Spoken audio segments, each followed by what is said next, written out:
पर बिजली के तार पर कपड़े सुखाने के लिए डाल देता था। कपड़े के सूखने के बाद बिजली ऑन करता था। यूं इलेक्ट्रिसिटी डिपार्टमेंट को अपने निजी कामों के लिए इस्तेमाल करता था।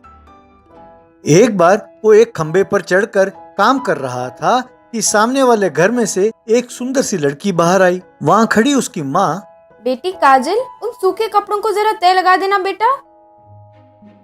माँ, कोई भी काम हो जल्दी बता देना, टीवी सीरियल शुरू होने के टाइम हो गया है। बाद में मैं कोई काम नहीं करने वाली हूँ, आगे तुम्हारी मर्जी। ये तुम्हें टीवी सीरियल्स का क्या लत लगा हुआ है? 24 घंटे बस टीवी के सामने बैठती रहती हो और देखती रहती हो। कल तुम्हारी शादी हो गई तो वहाँ ये सब नहीं चलने वाला बेटा, समझी? खंबे पर बैठा गोविंदा, वाह कितनी सुंदर लड़की है ये। इतनी सुंदर लड़की इस गांव में है और आज तक मुझे दिखाई भी नहीं दी। शायद टीवी के सामने ही पली बड़ी होगी। भाई शादी करूंगा तो सिर्फ इसी से। इसके लिए एक बड़ा सा प्लाज्मा टीवी खरीदूंगा, चाहे जितना भी खर्चा हो। यूं उसने सोचा। अगले दिन गोविंदा उसके घर के पास आया और ये क्या, काजल बाहर क्यों नहीं आ रही है? उसे देखे बिना मन को चैन नहीं मिलेगा। कोई उपाय सोचकर उसे बाहर बुलवाना होगा। फिर एक ट्रांसफार्मर के पास गया और उसका करंट कट किया। बिजली चली गई तो गांव भर के जो औरतें टीवी देख रही थी सब परेशान हो गई। एक पति, क्यों भगवान, दोपहर से चाय मांग रहा हूँ, ईश्वर की कृपा से करंट चली गई है, उसके आने से पहले जरा चाय बना कर दे दो प्लीज। जी, कैसे पति हैं आप? चाय नहीं पियोगे तो मर जाओगे क्या? आपको कितनी बार कहा है कि मेरी पत्नी बेवकूफ है, सीरियल देखते वक्त मुझे डिस्टर्ब ना किया करो। ऊपर से अब बिजली चली गई है। हे भगवान, जल्दी से करंट भेज दो। अगर बिजली आ गई तो मैं हर शनिवार को इनसे व्रत रखवाऊंगी, कहकर प्रणाम किया।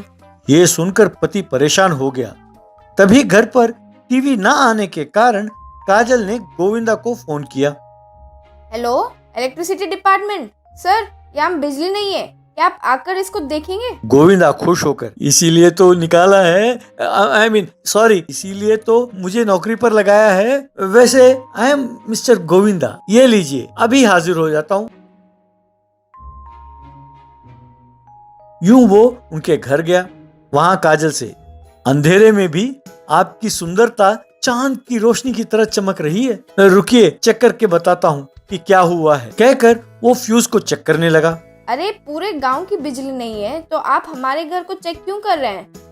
है ना, आपने बिल्कुल सही कहा। आप सुंदर ही नहीं, समझदार भी हैं। It's a very rare combination, you know. मैं जाकर ट्रांसफार्मर चेक करता हूँ, बिजली आ जाए तो ये खत पढ़ लेना, कहकर उसके हाथ में एक लेटर देकर चला गया। बाद में ट्रांसफार्मर को ऑन किया। काजल ने लेटर पढ़ना शुरू किया। लेटर में लिखा था, तुम्हें देखते ही मुझे तुमसे प्यार हो गया है। मैंने फैसला किया है कि तुमसे ही शादी करूंगा। मुझे यकीन है कि शादी के बाद हमारी जिंदगी टीवी सीरियल की तरह ही सुंदर होगी।